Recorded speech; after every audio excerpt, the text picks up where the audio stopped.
अर्जनी वन्नी सन समाज, धर्म प्रेमी सज्जनों, श्रद्धा मूर्ति माताओं, प्यारे बच्चों,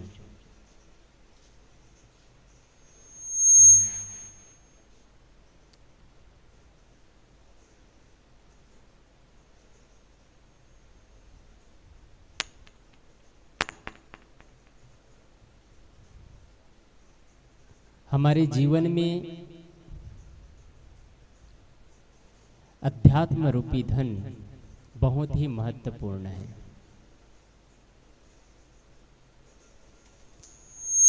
जितना ही हम व्यवहार जगत में जाते हैं उतना ही हम बाहरी विकास की ओर प्रगति करते चले जाते हैं, लेकिन अध्यात्म की ओर प्रगति करते हैं तो सब कुछ छूटता चला जाता है। अध्यात्म की परम ऊंचाई पर पहुंचने के बाद न तेरा न मेरा, न रिश्ता न नाता, न गुरु न शिष्य, बस वहां परम शांति होती है। मनुष्य जीवन का परम उद्देश्य क्या है? किसी को पूछा जाए सफल व्यक्ति कौन, लोग गर्व के साथ कहते हैं सफल व्यक्ति वह है जिसके 2-4 बंगले हो, जिनके कई गाड़ियां हो, जिनके बहुत सारे जमीन जायदाद हो, जिनके बहुत सारे यश नाम हो, उसको लोग सफल व्यक्ति कहते हैं। याद रखिएगा, वो सफलता की निशानी नहीं है, वो तो बाहरी चीज की सफलता है। जब आपके पास धन और दौलत और गाड़ी घोड़ा मकान धन यश है तब आपका नाम और सम्मान है। जिस दिन आपसे यह छूट जाता है, आपका सम्मान खत्म हो जाता है, मतलब सम्मान आपका नहीं था, सफलता आपकी नहीं थी, सफलता धन की थी, सफलता पद की है, आपकी सफलता नहीं है। आपकी सफलता है जो सब कुछ छूटने के बाद भी आपका सफलता बने रहे, आपका प्रेम बना रहे, आपका करुणा बना रहे, आपका दया और क्षमा और संतोष की भावना है वो बने रहे, आपस में जो भाईचारे की भावना है वो बना रहे, ये आपकी सफलता है। क्या इस सफलता की ओर हम आगे बढ़ रहे हैं? क्या आने वाली पीढ़ी को इन सफलताओं से परिचित करा पा रहे हैं? क्या आने वाली पीढ़ी अध्यात्म की परिभाषा को समझ पा रहा है? क्या आपको लगता है कि आने वाली पीढ़ी, हम माँ बाप हैं, हमारे बच्चे हमको रिस्पेक्ट कर पाएंगे? क्या आपको लगता है कि हम माँ बाप होने का कर्तव्य निभा दिए, दादी दादा होने का कर्तव्य निभा दिए, बच्चों को जो संस्कार देना चाहिए था, जो शिक्षा देना चाहिए था, जिस मानदंड में उसको ऊपर पहुंचाना चाहिए था, जिस शिखर में उसको पहुंचाना चाहिए था, जो हमारा कर्तव्य है हमने कर लिया? क्या आज आपको पूर्णता महसूस होती है? चलो इन सारी बातों को छोड़ लीजिए, आप अपने आप से पूछिए, क्या मुझे जैसा जीवन जीना चाहिए वैसे जीवन जिया ऐसा लगता है? क्या लगता है कि मैं सफल व्यक्ति हूं? मेरे जीवन में कोई दुख नहीं है, मेरे जीवन में कोई क्लेश नहीं है, मेरे जीवन में कोई शिकायत नहीं है? वास्तव में ऐसा कोई व्यक्ति होगा तो मैं समझता हूं कि निश्चित ही वो सफल व्यक्ति है जिसके जीवन में कोई शिकायत ही नहीं है। हर आदमी आज शिकायत लेकर के बैठा है। आदमी बंधुओं, छोटी सी नन्ही सी प्यारी सी मुन्नी सी जिंदगी है, इसमें शिकायत मत करिए, लड़िए मत, झगड़िए मत, प्रेम से जीना सीखिए। आज मैं कहना चाहता हूं कि अभी का विषय यह है कि बच्चों को सही दिशा की ओर डाइवर्ट करिए। आज बच्चे कुपथ में जा रहे हैं, कुदृष्टि, कुवाक्य, कुवचन, कुकाम ऐसे ऐसे जगहों पर जा रहे हैं, कुठाव ऐसे ऐसे जगह पर जा रहे हैं जहां आपको जाने में शर्म महसूस होता है, जैसा बोलने में आपको शर्म महसूस होता है, सारे काम आज बच्चे कर रहे हैं। आज के बच्चे कल का भविष्य होगा। आपके बच्चे कल के बुढ़ापे की लाठी है, आपकी बुढ़ापे में वही बच्चे आपके काम आएंगे, वही आपके धन संपत्ति है। यदि आज बच्चों के अंदर सही संस्कार आपने इंक्लूड नहीं किया है तो आप उनसे आप चाहना न रखिएगा कि मेरे बच्चे मेरे सम्मान कर सके। आपको पता होना चाहिए, जब आप बैंक में अकाउंट में पैसा डालते हैं और पैसा डालते हैं, लेकिन चेक काटते समय आपके अकाउंट में मात्र 50,000 रुपया है, आपने चेक 51,000 का काटा, तो आपका पैसा भी नहीं निकलेगा और आपको फाइन भी लग जाएगा, क्योंकि आपके अकाउंट में उतना पैसा ही जमा नहीं था, आपने गलत चेक भरा है। वैसे ही जीवन में बच्चों के अंदर सही संस्कार आपने इंक्लूड नहीं किया है, अध्यात्म की परिभाषा नहीं बताया है, जीवन जीने के तरीके नहीं बताए हैं, और आप बाद में बुढ़ापे की स्थिति में चाहेंगी कि मेरे बच्चे संस्कारवान बन जाए, मेरे बच्चे मेरे सम्मान करे, मैं गुड पेरेंटिंग का परिभाषा बताऊं और गुड पेरेंटिंग का परिभाषा सुन करके बच्चे उसको रिस्पेक्ट कर सके, अच्छे पिता होने का, अच्छे माँ होने का सम्मान कर सके, तो ये संभव नहीं है। उसके लिए आज से करना चाहिए। मैं कहना ये चाहता हूं कि आज बच्चों को संस्कार सही दीजिए। आपके बच्चे गलत दिशा की ओर जा रहे हैं, इसके जिम्मेदार आप होते हैं। आप वेद में किसी ने पूछा है बच्चों को संस्कार कब से देना चाहिए, वेद में उत्तरदाता ने उत्तर दिया है बच्चों को संस्कार बच्चे के जन्म के 20 वर्ष पूर्व देना शुरू कर देना चाहिए। उत्तरदाता ने कहा बच्चे के जन्म के 20 वर्ष पूर्व कैसे उनको संस्कार दिया जाए।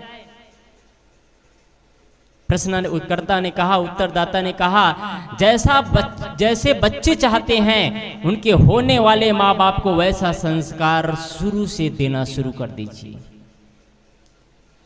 आप बच्चों को सही संस्कार नहीं दे पाते। 20 वर्ष बाद की बात छोड़ दीजिए, जब घर में बच्चे हो तब भी आपके घर में सही वातावरण नहीं होता है, तू मैं राग द्वेष की लड़ाई झगड़ा चलता है, कलह कल्पना चलता है। एक घटना बताऊं मैं आपको। एक माँ बच्चे को जन्म दिया और उसके बच्चे इतने तेज तर्रार निकले, कभी किसी का सामान तोड़ दे, किसी को छीन ले, किसी को मार ले, किसी को गाली दे दे, किसी को गलौज दे दे। उनका काम ही यही होता था।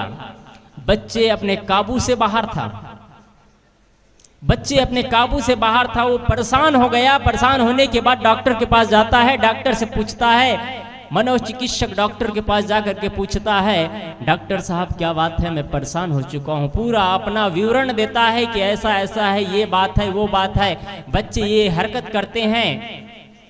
डॉक्टर पूछते हैं, बहन जी तुम ये बताओ, उनको प्रश्न करते हैं, अच्छा ये बताओ जब बच्चा गर्भ में था तब तुम क्या करती थी।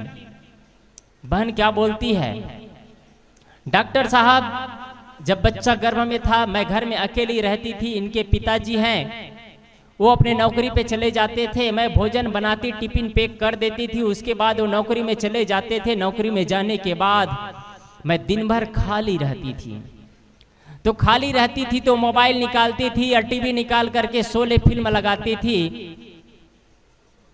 डॉक्टर साहब ने पूछा कि टीवी में क्या देखते थे, कोई धार्मिक कार्यक्रम देखते थे या कुछ और देखते थे।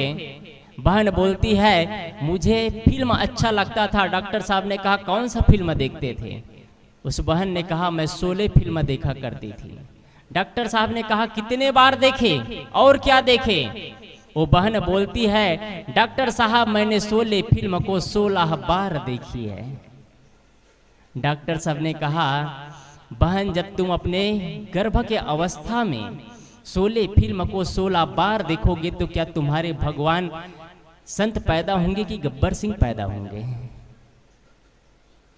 आपके कोख में बच्चा है, आप राग द्वेष की बातें सोच रहे हैं, आप किसी को अपमान की बातें सोच रहे हैं, किसी की निंदा कर रहे हैं, किसी की चुगली कर रहे हैं। आप कौन से बच्चे को पैदा देंगे, आप कौन सा बच्चा आपके कोख में पल रहा है। आप सोचिए आपके बच्चे कितने संस्कारवान होंगे जब आपका चिंतन ही गलत दिशा की ओर है। आप जो सोचेंगे बच्चा के अंदर वही प्रवेश करेगा, वैसे ही उसका दिमाग डाइवर्ट होगा।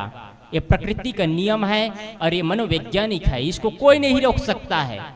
आप गर्भ अवस्था में जो सोचते हैं वही बच्चे के अंदर प्रवेश करता है, बच्चे वैसा ही सोचता है।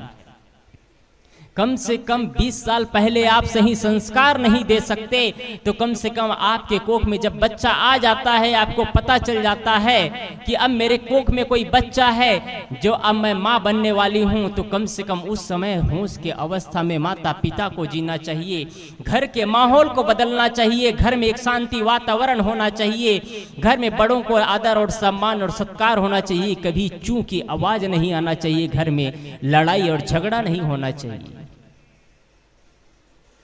लेकिन आज भी लड़ रहे हैं। कौन सा संस्कार देंगे बच्चों को?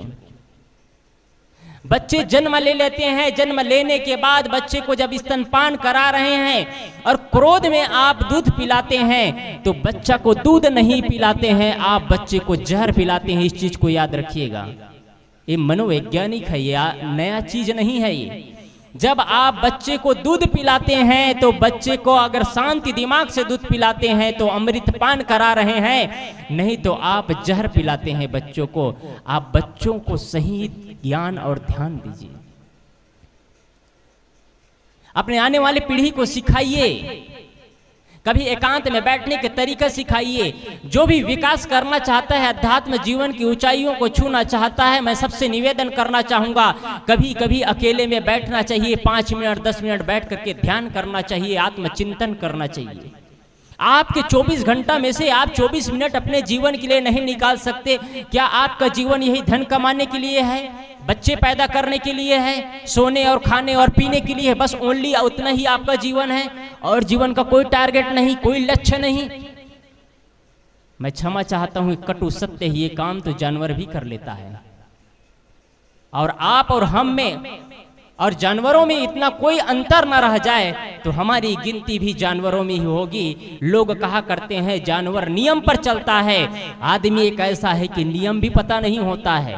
जानवर का मैं नियम बताया था कल, मैंने कहा था शायद कि अगर गाय खाएगी तो घास खाएगी, मांस कभी नहीं खाएगी। शेर खाएगा तो मांस खाएगा, घास नहीं खाएगा। इंसान क्या है? इंसान को आप क्या कहेंगे? आप जो सब कुछ हजम कर जाता है उसे आप क्या कहेंगे? आप भगवान का नाम लेते हैं, लंबे चौड़ा चंदन लगाते हैं, धार्मिक बनते हैं, अपना टाइटल लगा करके बैठे होते हैं। क्या हम इंसान कहलाने लायक हैं?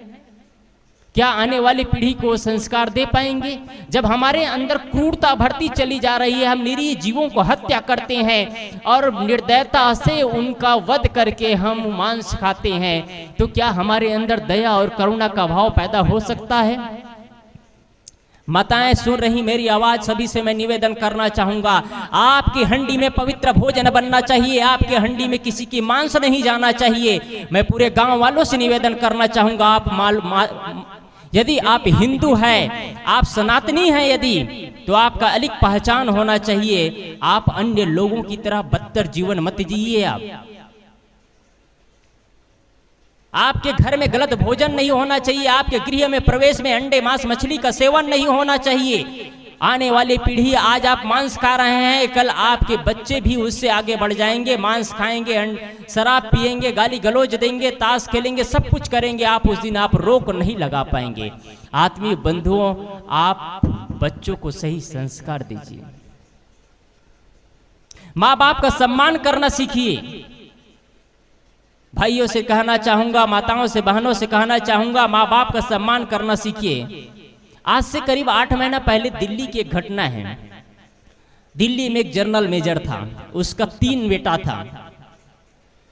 तीनों बेटे की उन्होंने एक साथ शादी किया। जनरल मेजर साहब ने, बुढ़ापे की अवस्था थी, सब कुछ बच्चे को सौंप दिया था, सभी भाइयों ने मिल करके किया। क्या माँ नहीं थी? जनरल मेजर साहब बुढ़ापे की अवस्था में थे। तीनों भाई ने कहा अब हमारी अवस्था हो गई है। तीनों भाई ने अपने अपने लायक योग्य लड़की ढूंढा और शादी किया। ऐसा विवाह किया जश्न के साथ में।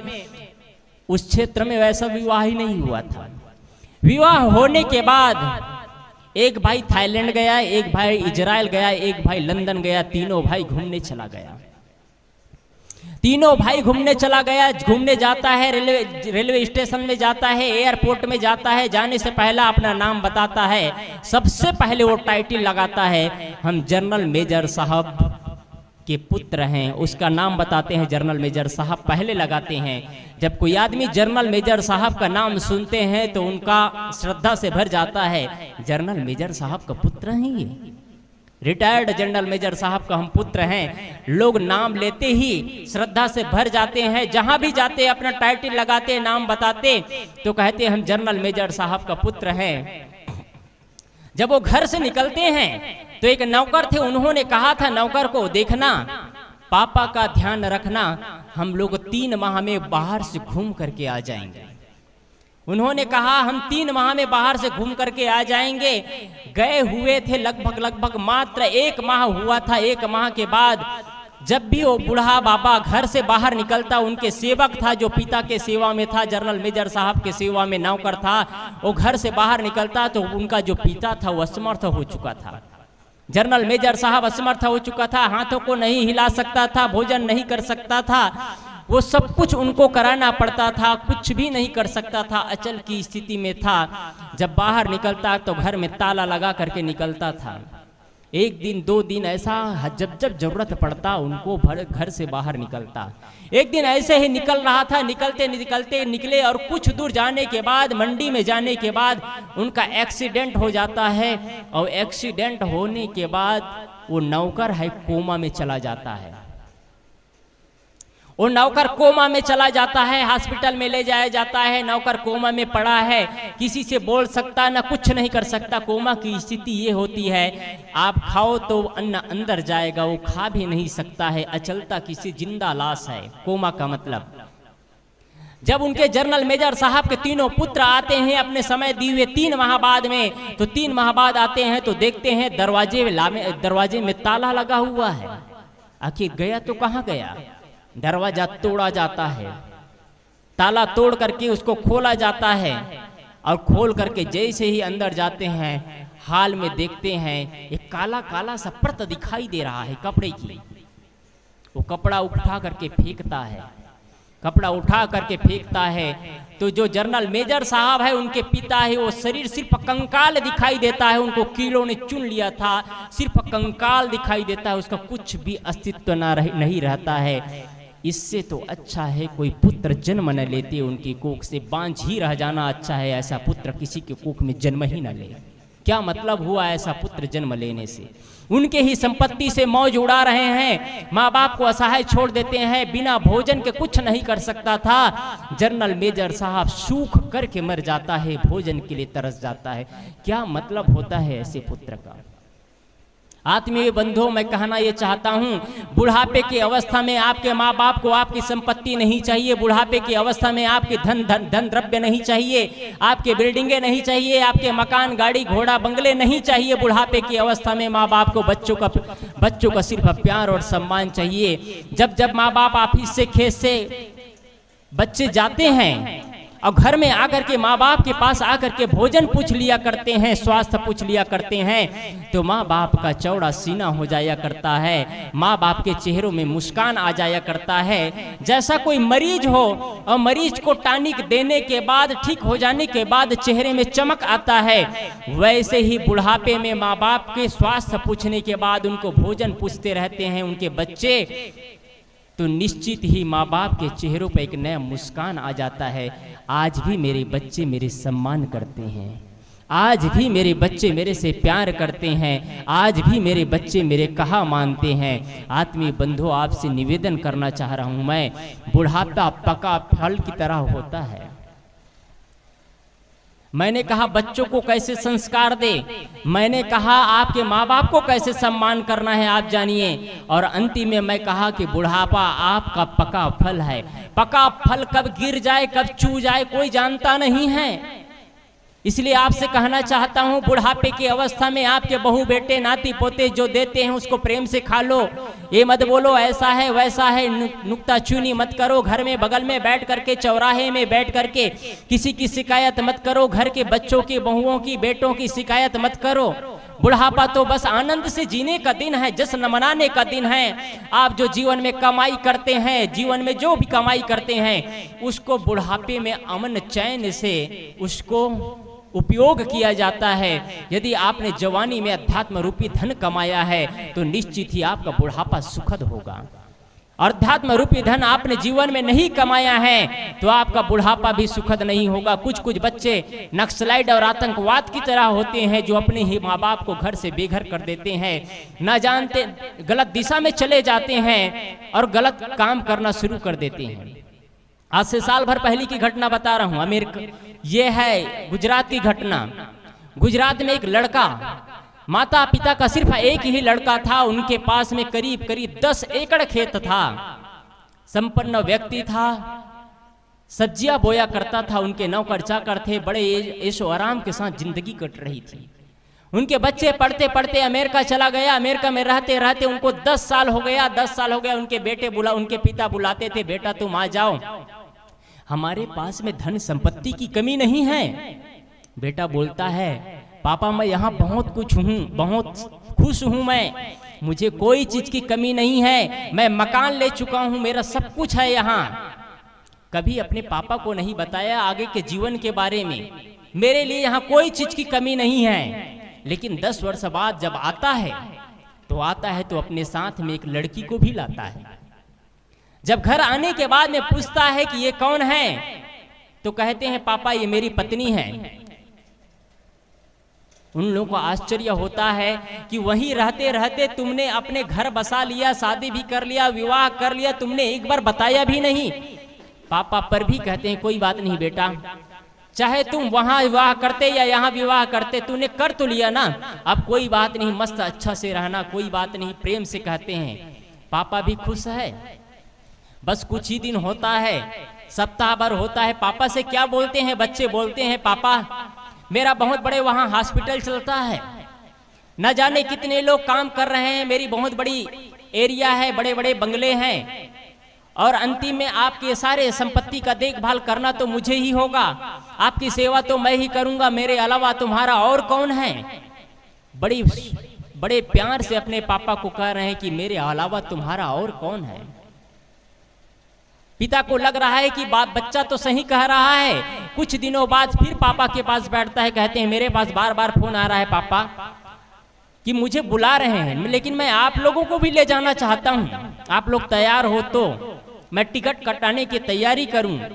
पापा के मन में भी गुदगुदी था, मम्मी के मन में भी था कि हम भी चले अमेरिका, घूम आए, एक बार देख ले। फिर बच्चा क्या कहता है, पापा आप बुढ़ापे की अवस्था है, फिर से यहाँ कहाँ आओगे, हम वहीं रहेंगे। यहाँ की सारी धन संपत्ति को बेच देते हैं, घर बंगले सबको बेच देते हैं। पापा को कहते हैं और उनके पापा तैयार हो जाता है, सारी संपत्ति बेच देते हैं। ये आज से साल भर पहले की घटना है, हकीकत घटना है। सारी संपत्ति बेच देते हैं। पापा का भी कहते हैं कि इस तारीख को टिकट है, सभी के सभी एयरपोर्ट पर जाते हैं। एयरपोर्ट पर जाते हैं, सभी सामान रखते हैं। उसके बाद में अपने मम्मी और पापा को बोल देते हैं, मम्मी और पापा को कहते हैं पापा मम्मी तुम यही बैठो, हम लोग सामान आगे रख करके आ रहे हैं। सामान लेकर के जाते हैं। 1 घंटा हो गया, 2 घंटा हो गया, 3 घंटा हो गया, 4 घंटा हो गया। 4 घंटा बाद पूछते हैं मेरे बच्चे का ये नाम है, उन्होंने मेरे लिए टिकट कटवाया था अमेरिका जाने के लिए, लेकिन अभी तक कहे कि मैं आ रहा हूं लेकिन आया नहीं। लोग पता करते हैं उनका टिकट तो अभी 3 घंटा पहले, उनका प्लेन तो 3 घंटा पहले ही उड़ चुका है। पापा का सब कुछ बेच करके हजम कर जाता है, अपने अकाउंट में पैसा ले लेता है और चला जाता है। पापा दरिद्र की तरह, उनके पास कुछ भी 1 रुपया उनके पास नहीं रहता है, 1 रुपया उनके पास नहीं रहता है। कहीं उनके पास डायरिया थी, डायरियों को पलटता है, लोगों से कहता है भाई साहब इस नंबर पर फोन कर देंगे क्या। वो फोन करते हैं, उनके परिवार के मेहमान रिश्तेदार लोग आते हैं और उनको ले जाते हैं। क्या ऐसे माँ बाप होना चाहिए? माँ बाप के दी हुई संपत्ति में उनकी ही संपत्ति से उनको ठकरा करके बेदखल कर देना, उनके ही घर से बेघर कर देना, उनको ही रोड पर ला देना, और अपने जीवन में क्या शांति से जी पाएंगे? आत्मीय बंधुओं मैं कहना चाहता हूँ ये सब आपके घरों में ना हो। आप अपने बच्चों को समय दीजिए, अपने बच्चों को अध्यात्म की परिभाषाएं बताइए, अपने बच्चों को संत परंपराओं से जोड़िए। माँ बाप और अतिथि का सम्मान करना सीखे, आचार्य का सम्मान करना सीखे। मैंने सुबह के सत्र में कहा था, यदि आज माँ बाप और अतिथि और आचार्य का सम्मान नहीं करेंगे तो बुद्धि तो वहीं जाएगी जहाँ कुछ नहीं मिलना है। लोग कहते हैं फिर से, साहब लोग तो खंडन ही करते हैं। मैं एक बात आश्चर्य से पूछना चाह रहा हूं, मैं आपको पूछना चाह रहा हूं। लोग बड़े बड़े प्रश्न करते हैं, कहते हैं कि लोग कबीरपंथी लोग भगवान नहीं मानते। मैं भी सोचता था, पहले घर में था तो मैं भी सोचता था कबीरपंथी भगवान नहीं मानते, क्योंकि मुझे भगवान का अर्थ ही नहीं पता था। भगवान वो है जो हमारे सहारा बने, भगवान वो है जो हमें मुसीबत से ऊपर उठाए, भगवान वो है जो हमारी विपत्ति में अपने विपत्ति को ना देखते हुए भी हमारे लिए मिसाल की तरह खड़ा हो जाए। भगवान वो है जो हमें इस योग्य बनाए आज मंच में बैठ करके, व्यास गद्दी में बैठ करके आपके बीच हो सके। भगवान वो है जो ऑफिस और दफ्तर में बैठ करके हमको बोलना सिखाता है। भगवान वो है जो बड़े बड़े ऊंचाइयों तक हमको छूने की तरीका बताता है। भगवान वो है जो हमारे कितने भी ही शैतानियत करते हुए भी उन शैतानियत को दरकिनार करके बड़े प्यार और सम्मान के साथ बड़े पुचकार करके हम इसको योग्य बनाते हैं। वो भगवान है, भगवान हमको उसको मानते हैं। लोग कहते हैं कबीरपंथी भगवान नहीं मानते। मैं लोगों से प्रश्न करता हूँ, क्या कबीरपंथी पानी को पानी, मिट्टी को मिट्टी, आकाश को आकाश, गाड़ी को गाड़ी, कपड़े को कपड़े, मोबाइल को मोबाइल, दुकान को दुकान, वस्त्र को वस्त्र, घर को घर, मंदिर को मंदिर, माँ को माँ, पिता को पिता, पुत्र को पुत्र, क्या ये सारे चीज नहीं मानते? लोग बड़े गर्व से साथ कहते हैं मानते हैं। फिर से पूछा जाता है कबीरपंथी भगवान नहीं मानते, तो भगवान माने तो किसको माने? तब कहते हैं जब गोबर को गणेश भगवान, गोबर को भगवान मान ले, मिट्टी पत्थर को भगवान मान ले, तब कहते हैं हाँ अब कबीरपंथी भगवान मानते हैं। मैं कैसे मान लूं उसको भगवान? मेरे इस योग के बढ़ाने में उसकी क्या हाथ है, क्या ऊर्जा, क्या ताकत है? मैं कैसे कह दूं आप मेरे लिए भगवान हो सकते हैं? मैं उसको कैसे भगवान कह दूं? जब मैं बैठाता हूं तब बैठता है, मैं नहलाता हूं तब नहाता है, मैं खिलाता हूं तब खाता भी नहीं है। वो तो अचल है, जो चलता नहीं, बोलता नहीं, खाता नहीं, पीता नहीं, देखता नहीं, डोलता नहीं, जो हमारे सहायक नहीं बन सकते, उसको मैं कैसे भगवान मान लूं? आपकी श्रद्धा है, आपकी मन की इच्छा है, आप मानते हैं, आपकी श्रद्धा है, मैं उसे नहीं रोकता। लेकिन लोग कहते हैं कि कबीरपंथी भगवान नहीं मानते, ये तो गलत बात हुई ना। कबीरपंथी निश्चित ही भगवान मानते हैं, लेकिन सही भगवान मानते हैं, डुप्लीकेट भगवान नहीं मानते हैं। और वो अगर कबीरपंथी कोई है और भगवान तो नहीं मानते, बाहरी भगवान, लेकिन माँ बाप का भी अपमान करते हैं, संत गुरुजनों और अतिथि आचार्यों का भी अपमान करते हैं, तो उससे तो गए गुजरा आदमी कोई भी नहीं हो सकता है। चाहे किसी भी धर्म के मानने वाले हो, किसी भी परंपरा के मानने वाले हो। इसलिए मैं कहना चाहता हूँ आत्मीय बंधुओं, माँ बाप का सम्मान करना सीखिए, माँ बाप के सम्मान, बच्चों को समय देना सीखिए। मैं मूल बात पर आऊंगा। बच्चों को आज हम समय नहीं देते हैं तो बच्चे गलत दिशा की ओर जाते हैं। आप जब ऑफिस से आते हैं, दफ्तर से आते हैं, खेत से खलिहान से आते हैं, अपने परिवार के सदस्यों को समय दीजिए, माँ बाप को समय दीजिए, बच्चों को समय दीजिए। अध्यात्म की परिभाषाएं बताइए, बच्चों को कैसे जीना है ये तरीका सिखाइए। आप बच्चों को सिखाते हैं पढ़ाई कैसे करना है, डिग्रियां कैसे हासिल करना है, मकान कैसे बनाना है, गाड़ी कैसे खरीदना है, गाड़ी कैसे चलाना है, मोबाइल कैसे चलाना है, ये सारा चीज आप बच्चों को सिखाते हैं। क्या आप बच्चों को ये भी सिखाते हैं जीवन को कैसे जीना है? आपने कभी सिखाया है? अपने आप से पूछिए सारे लोग, बच्चों को कभी आपने सिखाया है जीवन को कैसे जीना है? नो, किसी ने नहीं सिखाया, ऐसा अवसर ही नहीं आया है। बच्चों को सिखाइए कैसे जीवन को जीना है, बच्चों को समय दीजिए। एक बच्चा था, छोटा सा बच्चा था, जब उसकी अवस्था थी लगभग 4 साल की अवस्था। 4 से 5 साल का बच्चा है, जब बिस्तर में जाता है तो बिस्तर में रात्रि में सोता है तो उस समय उनके पापा ड्यूटी से नहीं आए रहते हैं। रात्रि में बिस्तर में सोता है तो उनके पापा ड्यूटी से नहीं आए रहते हैं। और जब सुबह उठता है बच्चा, 8 बजे सो करके उठता है तो देखता है पापा ड्यूटी चले गए हैं, पापा ड्यूटी चले गए हैं। फील्ड वर्क का उनका काम था पापा का, प्रत्येक दिन वो जाता था। जहां तक रविवार के सरकारी दफ्तरों में छुट्टियां होती है, लेकिन ये फील्ड वर्क का प्राइवेट कंपनी में काम कर रहा है पापा। उनके पास एक दिन का समय नहीं था। फील्ड वर्क में जाता, सुबह जाता, रात्रि में आता, ऐसे रोज होता। वो बच्चा देखता है मैं सुबह उठता हूं तो पापा नहीं रहता है, रात्रि में सोता हूं तो पापा आया नहीं रहता है। ऐसा कई दिन तक चलता रहा। एक दिन देखता है कि पापा घर में हैं। आश्चर्य होता है उनको। लगभग दोपहर का समय रहा होगा, 11-12 बजे वो आया रहा होगा कोई काम से, अपना लैपटॉप खोल करके कुछ काम कर रहा है। इतना में बच्चा देखता है रविवार का दिन है, पापा घर में है, दौड़ करके आता है। उनके मस्तिष्क में कुछ विचार चलना शुरू हो जाता है। 5 साल का बच्चा है। पापा के पास आकर के प्रश्न करता है, पापा मैं एक बात पूछूं, बोलो तुम एक दिन में कितना, एक माह में कितना रुपये कमाते हो? पापा कहते हैं तुमको इससे क्या करना है? तुम्हारी सारी व्यवस्था मैं करता हूँ, कपड़े की व्यवस्था, पुस्तकों की व्यवस्था, ऑफिस स्कूल की ड्यूटी, स्कूल में जो फीस, सारी व्यवस्था मैं करता हूँ। तुमको पैसा से क्या लेना देना है? तुमको क्या चाहिए ये तो बोलो। थोड़ी देर बाद बच्चा फिर से आता है, पापा ये तो बता दो तुम एक घंटे में कितने रुपये कमाते हो? बार बार पूछने के बाद बच्चा बार बार पूछ रहा है, उनके पिता बार बार उनको वही उत्तर दे रहा है। मन में हुआ कुछ देर बाद बुला करके, बच्चा खेल रहा था, बुला करके उनके पिता कहते हैं, बेटा तुम क्या पूछ रहे थे? पापा मैंने पूछा तुम एक घंटे में कितने रुपये कमाते हो? उनके पापा कहते हैं मैं एक घंटे में 200 रुपये कमाता हूँ, एक घंटे में 200 रुपये कमाता हूँ। थोड़ी देर बाद बच्चा खेलना शुरू कर देता है।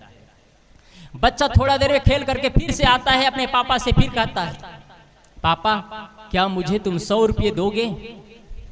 उनका पापा फिर से वही प्रश्न का उत्तर देता है, सारी व्यवस्था मैं करता हूं, तुमको पैसे की क्या जरूरत है ये तो बताओ। आज तुम अटपटे से काम कर रहे हो।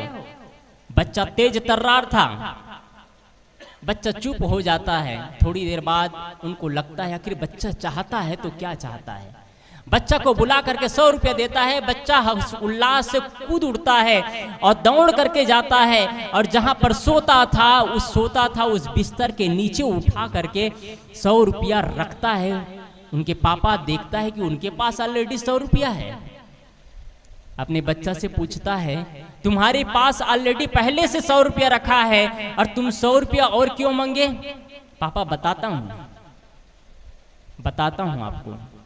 वो 200 रुपया निकाल करके देता है और पापा से क्या बोलता है, पापा मैं आज आपका 1 घंटा खरीदना चाहता हूं और 1 घंटा खरीद करके मैं आपके साथ लंच करना चाहता हूं। क्या आपके पास अपने बच्चों के लिए समय नहीं है? आप गलियों में बैठ करके अपना समय काट सकते हैं, मोबाइल देख करके समय काट सकते हैं, और निंदा चुगली करके समय काट सकते हैं, फिल्म टाकीजों में जाकर के समय काट सकते हैं। आपके अपने बच्चे के लिए आपके पास समय नहीं है? आपके अपने माँ बाप के लिए आपके पास समय नहीं है? आपका समय किधर जा रहा है? कौन सी दिशा की ओर प्रगति कर रहे हैं आप? आपको कौन सी कमाई मिलेगी आपको? मैं संस्कार की चर्चा कर रहा हूं। आत्मीय बंधुओं, आप सभी से कहना चाहता हूं, आप अपने बच्चों को समय देना सीखिए। यदि देने लायक इस दुनिया में कोई है तो सबसे बड़ा बेशकीमती समय समय है, वो चीज है समय है। समय से बड़ा कीमती और समय से बड़ा दान कुछ भी नहीं हो सकता है। पैसा गया तो हम फिर से कमा सकते हैं, स्वास्थ्य कुछ गड़बड़ हो गया तो ठीक कर सकते हैं। जो आज समय मिला है, आप 1 घंटा बाद ये माहौल नहीं देखेंगे, यहाँ सुना रहेगा। क्या इस समय को आप पुनः लौटा सकते हैं? आप कभी नहीं लौटा सकते हैं। आज जो समय मिला है, आपने समय को सही जगह लगाया तो आप यहाँ सत्संग स्थल पर बैठे हैं। कुछ लोग घर से कहे सत्संग में चलेंगे क्या? कहे सत्संग में जाने का मन तो नहीं है, मोबाइल खोल करके व्हाट्सएप या फेसबुक देख रहे होंगे। समय तो वो भी लगा रहे हैं।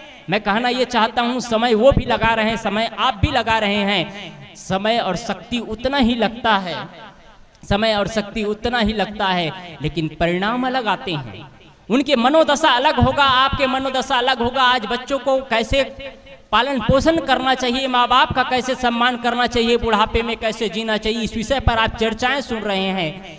और जो मोबाइल में व्हाट्सएप चला रहे हैं, वो एक का स्टेटस, फिर दूसरे का स्टेटस, फिर तीसरे का स्टेटस, बस स्टेटस बदल रहे हैं। खुद का स्टेटस खराब है, दूसरे का स्टेटस देख रहे हैं। स्टेटस बदलने से, स्टेटस लगाने से जीवन नहीं बदलता है, सुंदर स्वभाव बनाने से, सुंदर जीवन बनाने से बनता है। आत्मीय बंधुओं, इसलिए माँ बाप का सम्मान करना सीखिए, बच्चों को समय देना सीखिए। आपके बच्चे ही आपका भविष्य है, आपके बच्चे ही आपके बुढ़ापे की लाठी है। यदि बच्चे के अंदर सही संस्कार आप इंक्लूड करते हैं, सही संस्कार उनके अंदर अर्जित करते हैं, तो बुढ़ापे में बच्चे आपका सम्मान करना सीखेंगे। एक जगह सास और बहू में लड़ाइयाँ चल रहा, घमासान युद्ध हो गया। रोज होता है, ये परंपराएं चल रही है, हर परिवार में बिरले बिरले परिवार है जहां लड़ाइयाँ ना हो।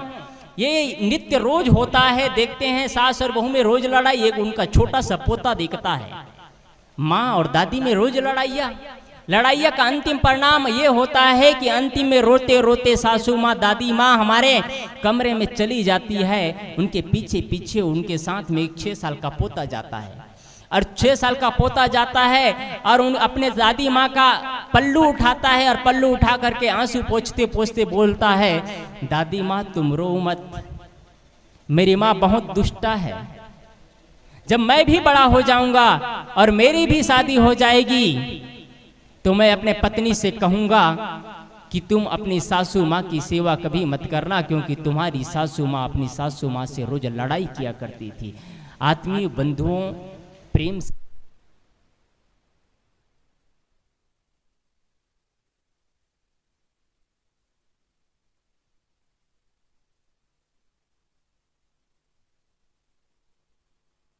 मैं कह रहा था कि आप अपने बच्चों को समय देना शुरू करिए। आप रोज बिठाइए और बच्चों से कुछ चर्चाएं करिए, रोज कुछ वार्ताएं करिए। आप सभी से निवेदन करना चाहता हूं कि थोड़े थोड़े समय अपने बच्चों को देना शुरू करिए। आपका बेशकीमती समय का सदुपयोग यही है कि आप अपने बच्चों के लिए अपना समय लगाते हैं। यदि आज आप अपने बच्चों को समय देते हैं तो बुढ़ापे में आपके बच्चे आपको समय देंगे। यदि आज आप अपना समय बच्चों को नहीं दे पा रहे हैं तो बुढ़ापे में आशा मत रखना कि आपके बच्चे आप